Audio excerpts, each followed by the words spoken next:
അങ്ങനെ വീണ്ടും ഒരു ഓണക്കാലം വന്നെത്തിയിരിക്കുകയാണ്. ഇത്തവണയും ഓണത്തിന് ഓണക്കിറ്റ് ഇല്ല എന്നുള്ളത് ഒത്തിരി ആൾക്കാർ എന്നോട് ചോദിക്കാറുണ്ട്. ഇത്തവണയും ഓണത്തിന് ഓണക്കിറ്റ് ഉണ്ട്. ഓണക്കിന്റെ വിഭവങ്ങൾ ഏതൊക്കെയാണെന്നല്ലേ, വാ കാണിച്ചു തരാം.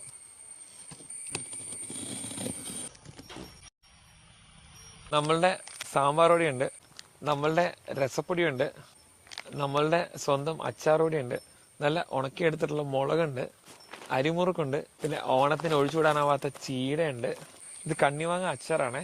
കണ്ണിമാങ്ങ അച്ചാറുണ്ട്, നാരങ്ങ അച്ചാറുണ്ട്. ഇതൊരു തീയൽ മിക്സ് ആണ്. അപ്പൊ തീയൽ മിക്സ് നമ്മൾ ഇത്തവണത്തെ ഓണക്കിറ്റിൽ ഉൾപ്പെടുത്തിയിട്ടുണ്ട്.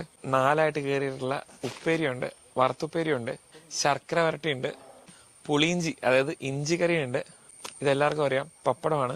പപ്പടം വറുത്തല്ല വിടുന്നത്, പപ്പടം നിങ്ങൾ വറക്കണം. ലാസ്റ്റ് ആയിട്ട് പാലട മിക്സ് ഉണ്ട്, അതായത് പാലട പ്രഥമൻ വെക്കാനുള്ള അരി അടയാണിത്. അട കൂടി നമ്മൾ ഇത്തവണത്തെ ഓണക്കിറ്റിൽ ഉൾപ്പെടുത്തിയിട്ടുണ്ട്. ഇത്തരം പ്രൊഡക്ട്സിന് വരുന്ന റേറ്റ് എന്ന് പറയുന്നത് 1400 രൂപയാണ് കേട്ടോ. കേരളത്തിന് പുറത്തേക്കാണെങ്കിൽ ഡെലിവറി ചാർജസ് എക്സ്ട്രാ ആയിട്ട് വരുന്നുണ്ട്. അപ്പോൾ ഓർഡർ ചെയ്യാനായിട്ട് നിങ്ങളിപ്പോൾ സ്ക്രീനിൽ കാണുന്ന നമ്പറിൽ വിളിച്ചാൽ മാത്രം മതി. എല്ലാവരും നമ്മൾ ഓണക്കിറ്റൊക്കെ ഒന്ന് വാങ്ങിക്കുക, ഓണം അടിച്ചു പൊളിക്കുക, സന്തോഷമായിട്ടിരിക്കുക. പുതിയ കാഴ്ചകളുമായിട്ട് വീണ്ടും വരാം. അതുവരെ എല്ലാവർക്കും ഹൃദയം നിറഞ്ഞ നന്ദി, നമസ്കാരം. അതോടൊപ്പം തന്നെ ഹൃദയം നിറഞ്ഞ ഓണാശംസകളും.